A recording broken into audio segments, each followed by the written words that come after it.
that its purpose is to influence pious behavior, not to establish historical fact.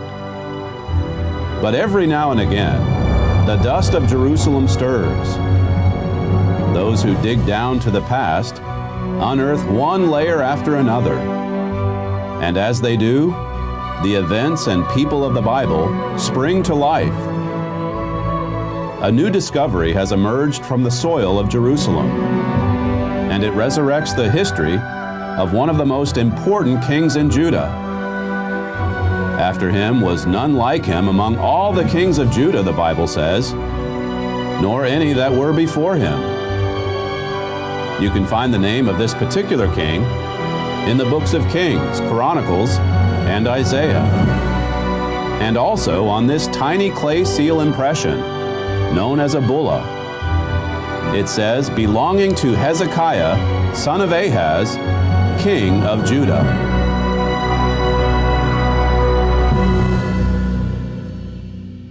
Dr. Eilat Mazar and her team discovered this extraordinary artifact during a recent phase of the Hebrew University of Jerusalem Ophel excavations.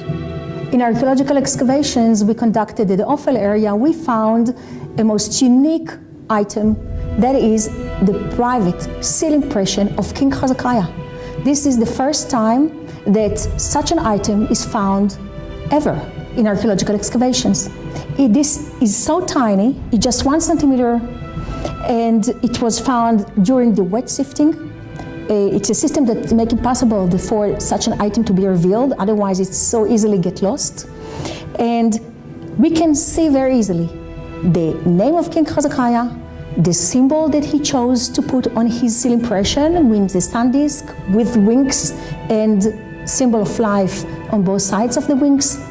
And of course, this is a seal, private seal of the king, that most likely held by the king and by nobody else. And we found it. We found it in a royal quarter. That means that we get as close as possible, tangible as ever, to King Hezekiah himself. Of course, one of the most important figures in the Bible, King Hezekiah, known from Assyrian documents. Of course, he is well known from the Bible itself. And now we get to touch him as close as we can get by the archaeological evidence that was found in the excavations themselves conducted for many years at the Ophel site. Archaeological digs on the Ophel have occurred on and off since the middle of the 19th century. But only in recent years have royal structures and royal artifacts been uncovered in Jerusalem that closely correlate to the biblical descriptions found in the books of Kings and Chronicles.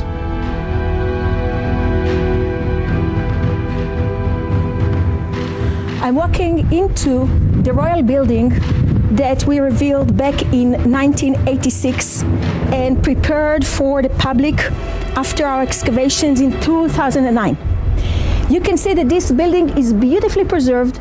It was built at the time of King Solomon and used until the end of the First Temple period, meaning destroyed by the Babylonians at 586 BCE. We found a destruction layer, and all these jars that you can see here, including an ancient Hebrew inscription on one of the jars, which indicate that they were used by the official who is in charge of the bakery at the royal house. From this building, all the bullae and garbage that were thrown from the windows of the second floor. And all this garbage, we found it as it was dumped to the other side of the building. That's where we found many bullae, among which are our bullae. So when the material come back from sifting, we make a list of all the names that we have in the bullae, and one of the bullae was this one. We read in the initial reading Lechizkiyahu Malkiyahu, and there was a more letter that we didn't understood, but we left it for later. So after some years, when we concluded the first volume of the publication of the Ophel excavation, we start again. And we saw that there is a dot between the letters of the name Malkiyahu. So it's not the name of Malkiyahu, it's the word Melech and Yehu, and the meaning is Yehuda. And then we come back to the letters that had miss, and we understood that there was the name of Chizkiah's father, Achaz. So in the seal that pressed this bulla, there was the letters Lechizkiyahu, Achaz, Melech Yehuda. So this is a royal bulla. 14 generations after King David, Hezekiah ascended to the Davidic throne in Jerusalem. The northern kingdom Israel had just been conquered. In the southern kingdom, young King Hezekiah started his reign by purging Judah of pagan religious customs. Later on, the Bible says, Hezekiah rebelled against the king of Assyria and served him not. The Assyrian king Sennacherib came against Judah and conquered many of its cities. This is recounted in 2 Kings 18 and Isaiah 36. It's also recorded on the Annals of Sennacherib. Regarding Sennacherib's invasion of Judah, one prism on display at the British Museum says, "As for Hezekiah the Judahite, who did not submit to my yoke, 46 of his strong walled cities I besieged and took them. Hezekiah himself, like a caged bird, I shut up in Jerusalem, his royal city." Sennacherib considered the takeover of one Judean city, Lachish, to be so important that he had the conquest portrayed on large wall reliefs at his palace in Nineveh. Today, many of these well-preserved reliefs are also on display at the British Museum. After Lachish, Sennacherib's plan was to lay siege against Jerusalem. Anticipating the attack, Hezekiah famously cut a 1,700-foot underground tunnel to deliver fresh spring water into the city. Today, this conduit is one of Jerusalem's most popular tourist attractions. It's an engineering marvel that is referred to in both the books of Kings and Chronicles. And it was carved through bedrock to protect against an Assyrian siege that did not succeed. History and archaeology correspond with the Bible. There is no destruction layer laid down by Assyrian siege weapons. There are no reliefs of a Jerusalem conquest along the palace walls in Nineveh. The siege against Jerusalem failed. The Assyrian army withdrew, and its king, Sennacherib, was later murdered by one of his sons. Hezekiah and his kingdom lived on. Rarely do science and the Bible converge as dramatically and as tangibly as with the life and work of King Hezekiah of Judah. Dr. Eilat Mazar's most recent discovery is barely the size of your fingertip, but it contains a message of enormous significance. It bears the name of one of the greatest leaders in Jerusalem's incomparable history. Belonging to Hezekiah, son of Ahaz, king of Judah.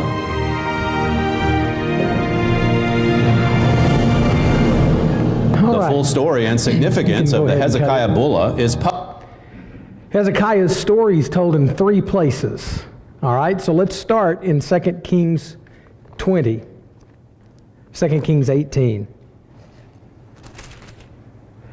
I wanted to show you that video because, not that you would have reason to question things, but there are a lot of people who look at the stories in Scripture and say, well, this is not trustworthy, it's somehow unreliable because it's a biased account. You can't trust it because it's biased. Well, if that's the case, you certainly can't trust CNN or Fox News, right? I mean, who is so ignorant as to think that there's any news program or journalist out there who gives you just the straight presentation of the facts? I mean, if you're that gullible, I got a bridge, I'll tell you, out in California. Here's the difference between the stories that the Bible tells and the stories that journalists tell. The Bible is totally upfront about its agenda. All right, now let that sink in for a minute. The Bible is totally upfront about its agenda. It names its bias from the very beginning. All right? See, CNN and Fox News, they want you to think that what they're presenting is a straight presentation of the facts. And they like to hide behind that. Oh, we're not biased in any way.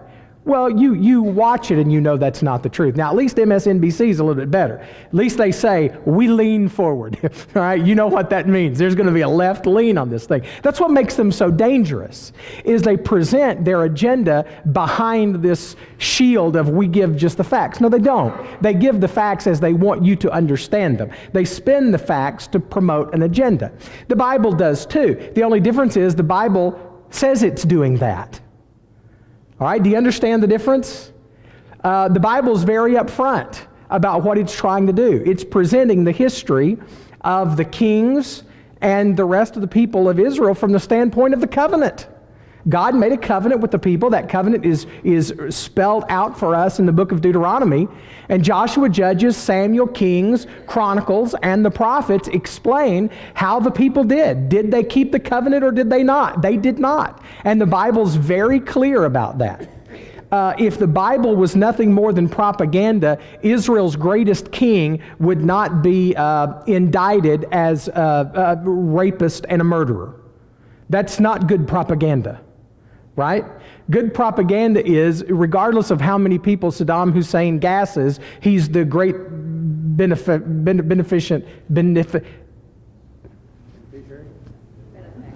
he's the great benefactor. He's the, I want to say beneficent leader. Is that a word? Beneficiary? Benevolent. That's the word. Thank you, college boy. Yeah, you don't hear about him gassing his people. You hear about all the great stuff he does. That's propaganda. You know, the Bible doesn't engage in propaganda. Okay? The Bible engages in, here's God, and here's how you people have not done what God said. And so to those people who say, you can't trust this account of history because bias, what I would respond with is, man, every day in the dirt in the ancient Near East, we find evidence that corroborates the biblical story. Now, it is not the purpose of archaeology to prove the Bible. That's not why archaeologists do what they do. But man, it is sure a great serendipity when the stories of the Bible come to life through the remains that have been left behind, and we're able to confirm that the Bible story is in fact true to life.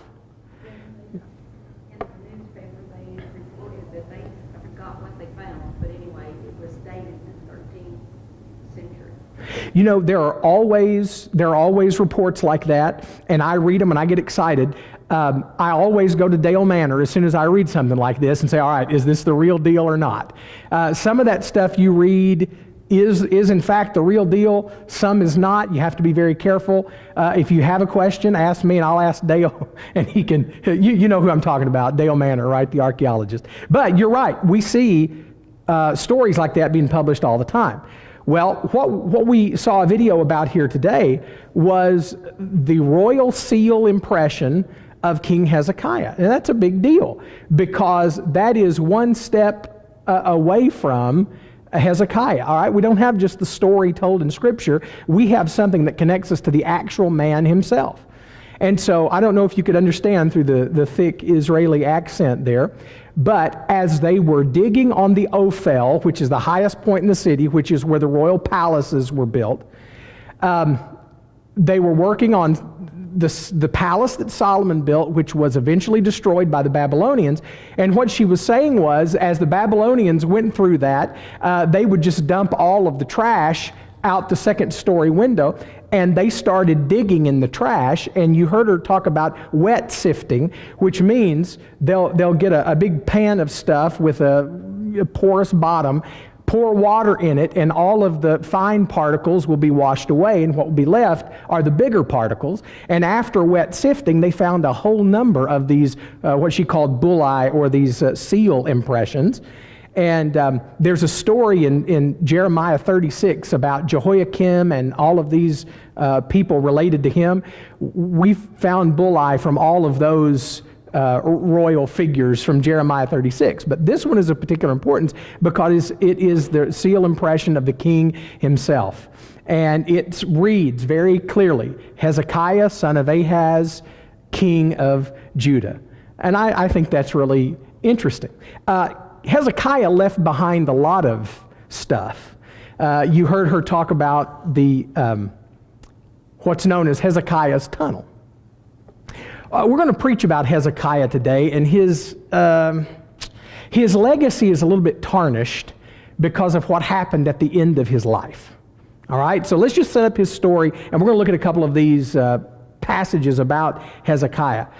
But remember, Hezekiah is the son of Ahaz, and what is Ahaz known for? Or let me put it like this. What big mistake does Ahaz make for which he is remembered? Now, we've been talking about this every Sunday since September. Showing off all his resources to the Babylonians. Not the Babylonians, you're close. To the Assyrians. Yes, Ahaz is the king when threatened by his enemies, hires the Assyrians, the world power, to come and save him, right? God sends Isaiah to say, don't do that, don't do something stupid, trust me, you're the Davidic king on the Davidic throne in the Davidic city, these guys aren't, I will take care of you. But you know what Ahaz does? He doesn't trust the Lord, he does his own thing. God promises to be with him, he prefers Assyria to be with him. And so the Assyrians are on the march. Well, the Assyrians do in fact take care of Ahaz's enemies, Syria and Israel. But they don't stop there. They were never going to stop there. Their path always was to march toward Egypt, to have complete control of the Mediterranean coast, so they had complete control of the trade and travel throughout the ancient Near East. And so Ahaz, his politics are very short-sighted if he thinks this alliance is going to last. Okay? And so as soon as the Assyrians get done with Syria and Israel, they march on Judah. All right, so let's pick up this story in 2 Kings 18. This story is told 3 times, in 2 Kings, in Isaiah, and in 2 Chronicles. Well, chapter 18, in the 3rd year of Hoshea, the son of Elah, king of Israel, Hezekiah, the son of Ahaz, the king of Judah, began to reign. All right, so that's what's called a synchronistic statement. This guy is the king in Israel, while this guy is the king of Judah. Hoshea is the king of Israel, while Hezekiah is the king of Judah. If that makes your theology senses tingle, it's because Hoshea is the last king of the northern kingdom. He's the one who's going to be destroyed, and the northern kingdom of Israel sent off into exile. All right, all that happens during Hezekiah's reign. Hezekiah, verse 2, was 25 years old when he began to reign, and he reigned 29 years in Jerusalem. Now, if you read the accounts in Kings, Chronicles, and Isaiah, the numbers in each place are a little bit different. That's probably because Hezekiah reigns as a co-regent with his father for a while. We just don't know how long. All right? So it would be like when George Bush the First, if he was still president and he's getting old and he can't really do the functions of the presidency, so he brings in his son, George Bush the Second, and they reign together for a while, and then George Bush the First dies, and then George Bush the Second gets it all to himself. Okay, it would be something like that. His mother's name was Abi, the daughter of Zechariah. And here's what the historian wants you to know about Hezekiah. He did what was right in the eyes of the Lord according to all that his father David had done. Now, that line lets you know both that he was righteous, but also that he was not perfect, right? David can still be considered a man after God's own heart, even though he's a raping murderer. Okay, there's still something about his character that is commendable before God. And that's going to be Hezekiah's case too. He does what's right in the eyes of the Lord, but that doesn't mean he's perfect. He has some issues, and we'll look at them here in a minute. But what did he do that was right? Verse 4, he removed the high places. High places were Canaanite worship sites. In Deuteronomy 11, the Lord says, when you get into the land, you don't make any graven images. Well, in the commentary on that, it's not only do you not make any graven images, you don't worship at all the way the Canaanites worship, and you don't worship where they worship, and you don't worship when they worship. Okay? Well, the high places were the Canaanite shrines, On every high hill, you read in the prophets, the people worship. Well, that's what the Canaanites did. They worshiped on every high hill, and God said, you don't worship there. And there were several kings who, even though they were good, did not remove the high places. All right, well, Hezekiah does. I mean, that's how good he is. He removed those Canaanite places of worship. He broke the pillars and cut down the Asherah. He broke in pieces the bronze serpent that Moses had made, for until those days the people of Israel had made offerings to it and called it Nehushtan. Well, do you remember that story? From the book of Numbers, where the people of Israel rebelled against God and he sends the serpents through them, and their redemption is when they look upon this fashioned serpent that the Lord has provided. Well, apparently they started worshiping that thing. Okay? He tore that down. He tore down the Baals. I think that's what we can read into the stone that he cut down. The Asherah, that was Baal's girlfriend. She was made of wood. He cut her down, removed the high places. He trusted in the Lord, the God of Israel, so that there was none like him among all the kings of Judah after him, nor among those who were before him. It's part of the story. It's not the whole story. The rest of the story is told in 2 Chronicles. And there is another king about whom it is said that there was never one like him. Does anybody know who that is? I have a son with this name. Yeah, it's Josiah. Except with Josiah, it says there was never one like him who turned to the Lord with all of his heart, soul, and strength like Josiah did. I mean, one who embraced the law in its totality, like the Israelites were supposed to. For he held fast to the Lord. He did not depart from following him, but kept the commandments the Lord had commanded Moses.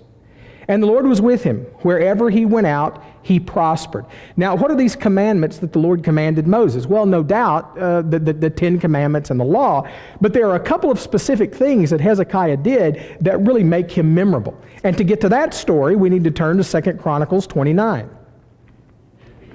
Chronicles gives a little bit more information about the good stuff that Hezekiah did.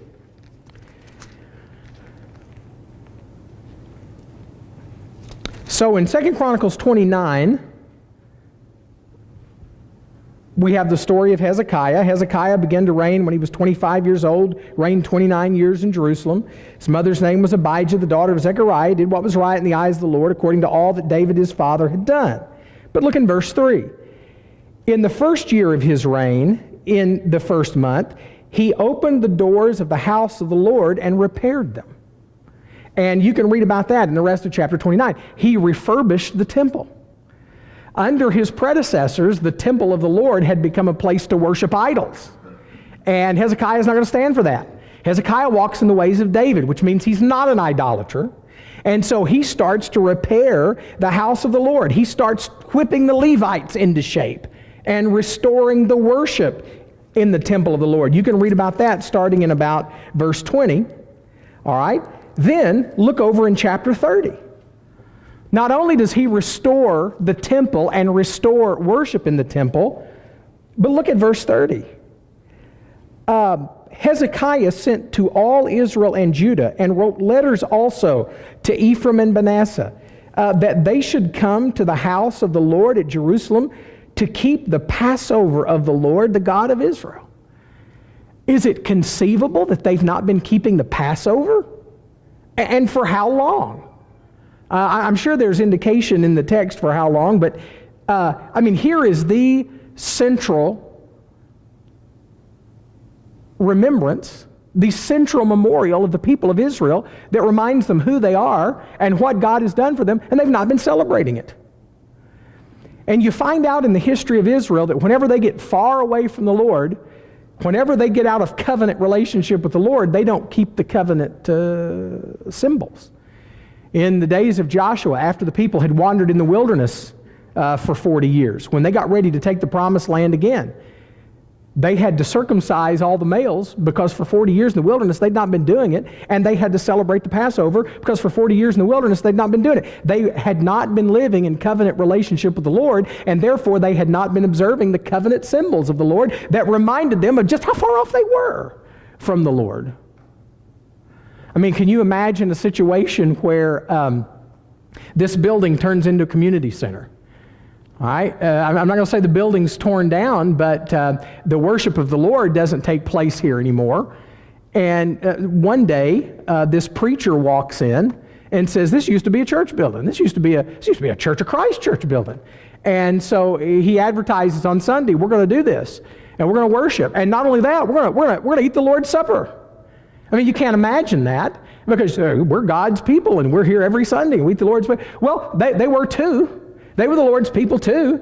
They had the Davidic king on the Davidic throne in the Davidic city with divine protection, but they'd not been worshiping in the temple and they'd not been keeping the Passover. It doesn't take a lot. It doesn't take a lot to distract us. It doesn't take a lot to cause us to forget who we are and what we're supposed to be doing. And even after Hezekiah goes through all these reforms, Hezekiah has a son named Manasseh who's awful. He is so bad that the Lord says, "I'm done with you completely." And then Manasseh has a son named Ammon who's even worse. And then Ammon has a son named Josiah. So what? 1, 2, 3 generations. 2 generations between Hezekiah and Josiah. Well, in Josiah's story, he starts to refurbish the temple of the Lord again. And one day they're cleaning out some closets in the back, and somebody uncovers the scroll. And they open it up, and it's the book of Deuteronomy. And Josiah starts to read and says, "We've not been doing this at all." It doesn't take long for that to happen.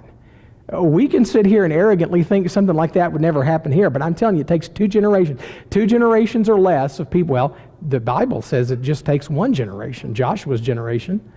1 generation doesn't tell the story, doesn't read the story, doesn't keep the memorials, and it's gone. It's over. We're done. Our memory has vanished from the earth. Josiah's reign began when he was 8. Yeah. Well, no doubt. I mean, my son Josiah is great, but he's not ready to be king. Yeah. Yeah, he's got priests and handlers around him. There are several kings who start to reign at an early age, which probably mean that they are co-regents, like I said before. Daddy's still alive, but yeah, in those cases, they have handlers. Jehu had a priest who took him under his wing and set him on his course. So yeah, that happened. But Josiah's story, I preached this a couple of years ago. I was back home at my home congregation at Pine Knot. I was doing a wedding for one of my cousins. And before the wedding, we thought it'd be fun just kind of walk through the building and go through all the nooks and crannies like we used to when we were kids. And we went into the room where we used to have class, all 7th through 12th grade. We had class in this room, and we walked in there, and there were chairs around the table, but there wasn't a Bible in the room. And that was weird because we always had a stack of Bibles on the room that we'd written our names in. And those Bibles had been there so long, my cousin's mother and her sister had written their names in them, and so we always liked looking, but they were nowhere to be found. And we figured somebody had trashed them, they were falling apart when we were kids. Well, we started making our way through the closets back there going up to the baptistry, and we found a box of Bibles just shoved in the corner. And that church was still meeting, and they're still meeting today. But I just thought, what a parable of taking the Word of God and putting it in a box and shoving it in the corner. Because we've got other things we've got to worry about today. We found the long-lost Bibles from our 7th grade selves. Well, Josiah finds this book of the law and starts repairing the temple. And Josiah ends up being a little bit better than Hezekiah, I think, in terms of his faithfulness, but we'll get to that a little bit later.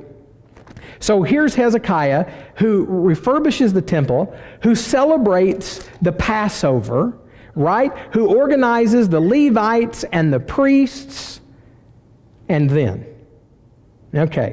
back to 2 Kings 18. The Lord was with him wherever he went out, he prospered. And he rebelled against the king of Assyria and would not serve him. He also struck down the Philistines as far as Gaza and its territory, from watchtower to fortified city. He rebelled against the king of Assyria. Now, why does he have to rebel against the king of Assyria? How did the king of Assyria get control of Hezekiah and Jerusalem and Judah? His daddy, right? So when the Lord says, will not leave the guilty unpunished, but deals with the sins of the fathers to the children, the third and fourth, here's a perfect example of the way that works. Hezekiah is still dealing with the fallout, if you will, from the decisions his daddy made. Now he's his own person.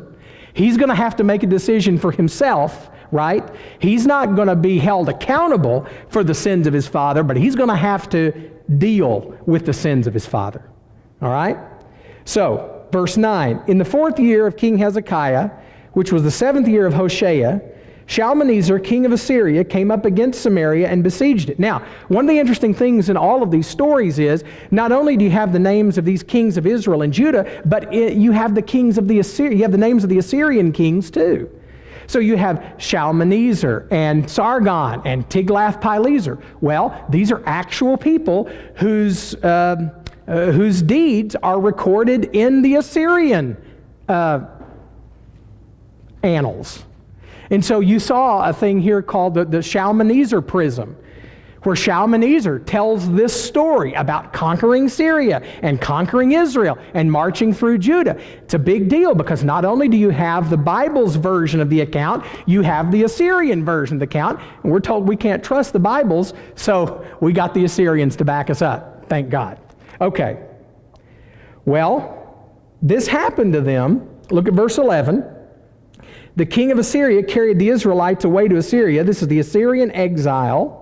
Okay, verse 12, because they did not obey the voice of the Lord their God, but transgressed his covenant, even all that Moses the servant of the Lord commanded, they neither listened nor obeyed. Now there's the bias. There's the agenda.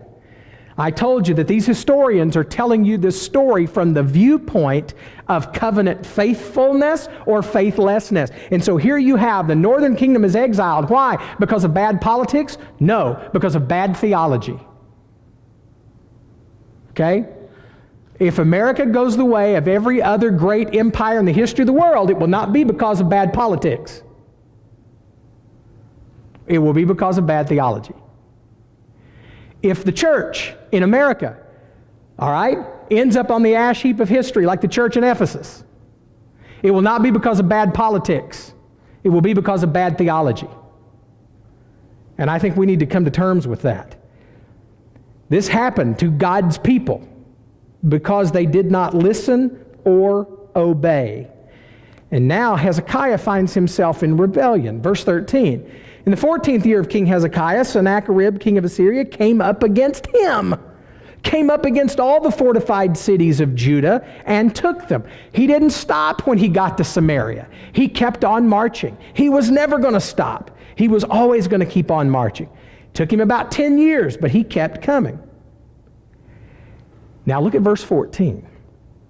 And Hezekiah, the king of Judah, sent to the king of Assyria at Lachish. Lachish is one of Hezekiah's fortified cities on the way to Jerusalem. Okay? It would be like the Texans are coming for Searcy. Texas has invaded Arkansas and they're coming to Searcy. And the last stronghold before you get to Searcy is the Air Force base at Jacksonville. And they've taken it. And there is nothing to stop them now. They're coming. That was Lachish. All right? It was a protective city on the road to Jerusalem, and it is in Assyrian hands. Hezekiah can read the handwriting on the wall. And so he sent to the king of Assyria at Lachish, saying, I have done wrong. Withdraw from me. Whatever you impose on me, I will bear.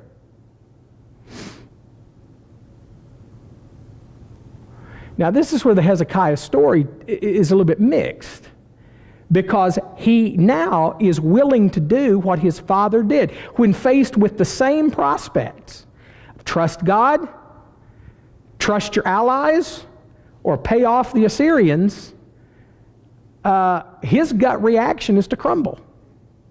Whatever you impose on me, I will bear.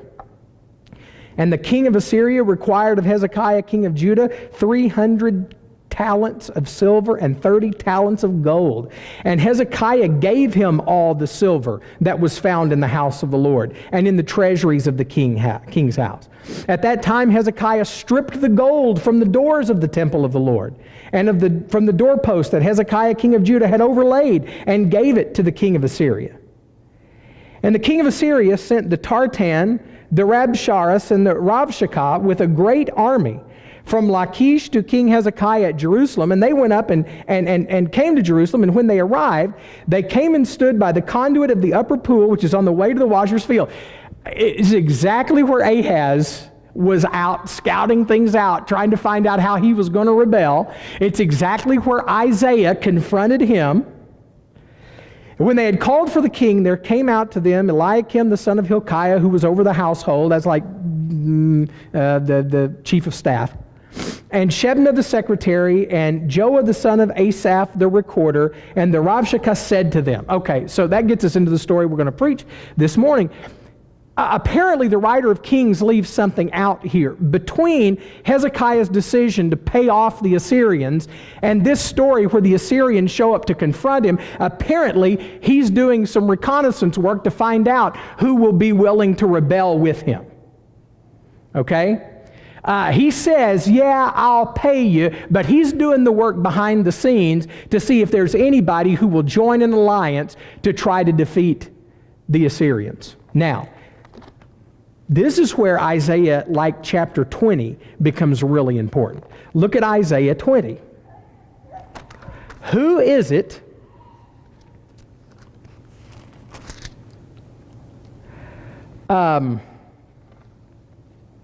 let's see. Maybe is it in 18 where this is said? Let me see.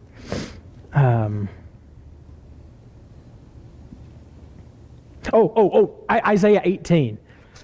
Isaiah 18 to 20 is in that portion of Isaiah that's the oracles against the nations. We preached those sort of last week. All right.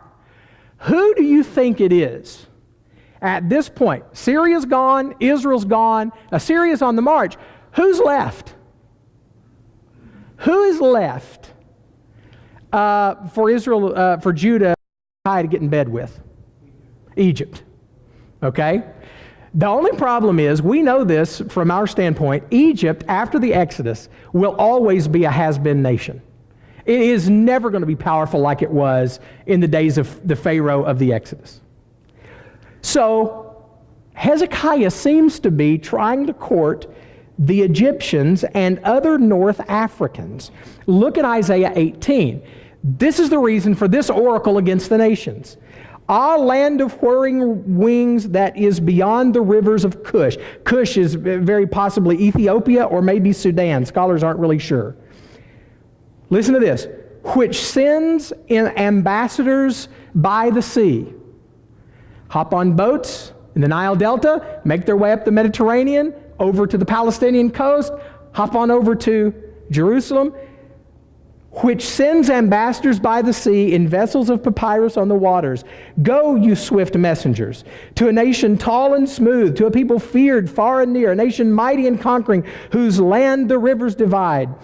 This seems to be a statement about Egypt sending ambassadors to Jerusalem to try to get them to join an alliance with them. Join us. We will stand with you. We don't want to fall to the Assyrians either. And apparently the Assyrians know this.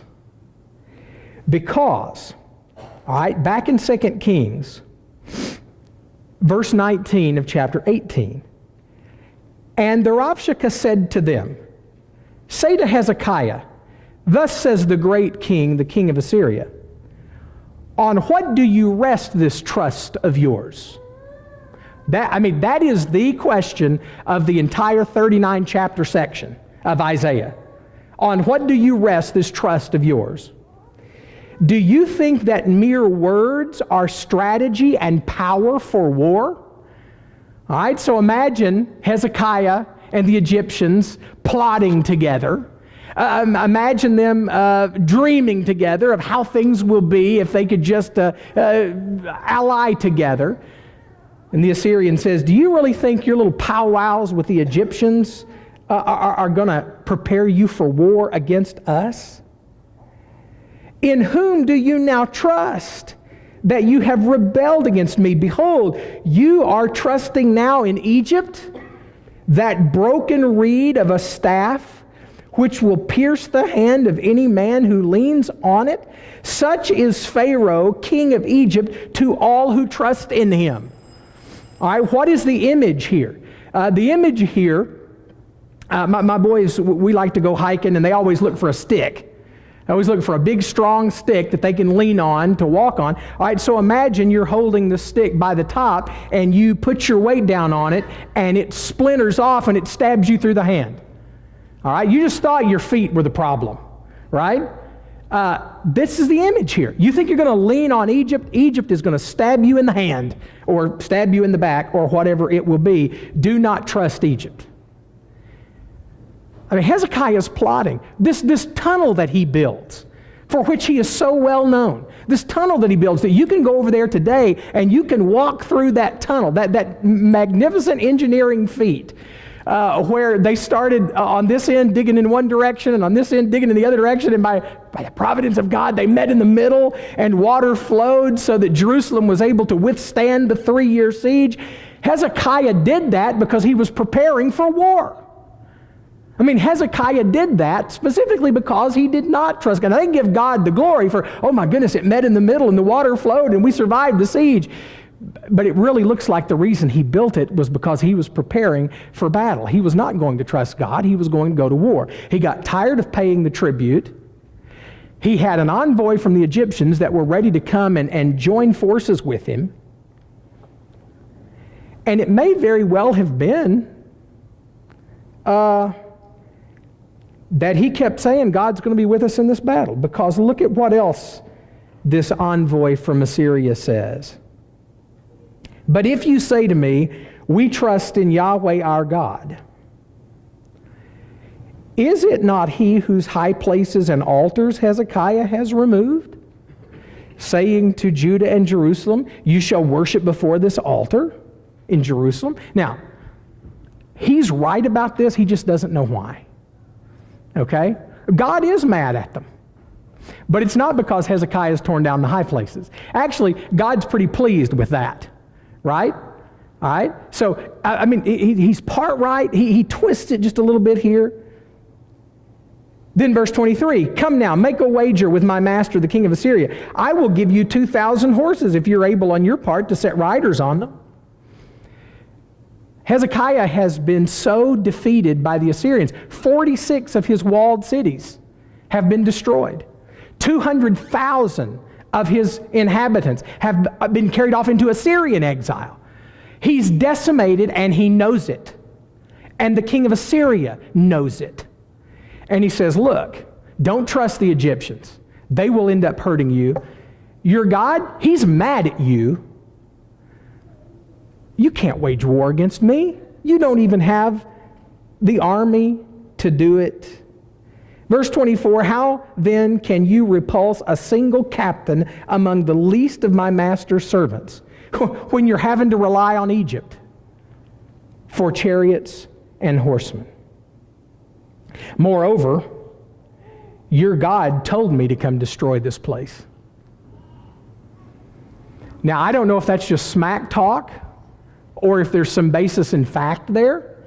I know that when Josiah goes up to do something he's not supposed to do, Pharaoh Necho says, the Lord appeared to me in a dream last night and told you to go home, boy king. And Josiah didn't listen to him and ended up being killed.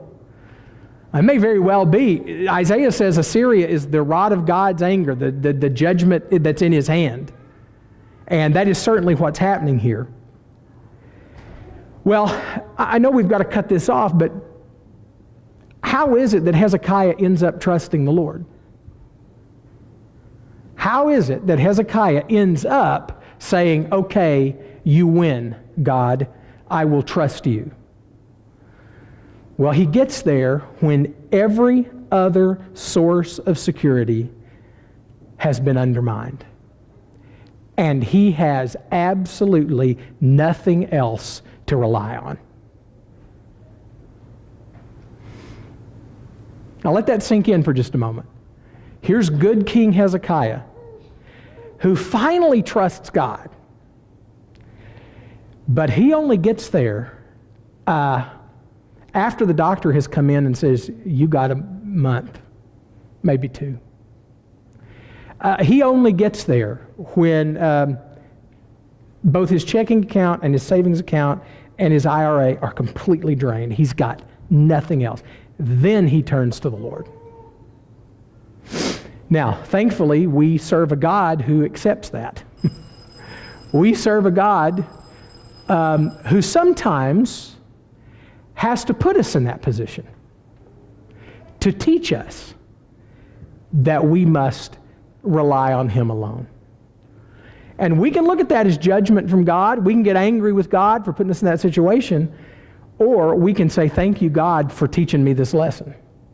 And Hezekiah will do that. And he will experience this a couple of times, but he does not get it fully. And that's the story we're going to tell this morning in the sermon time. All right, see you next week.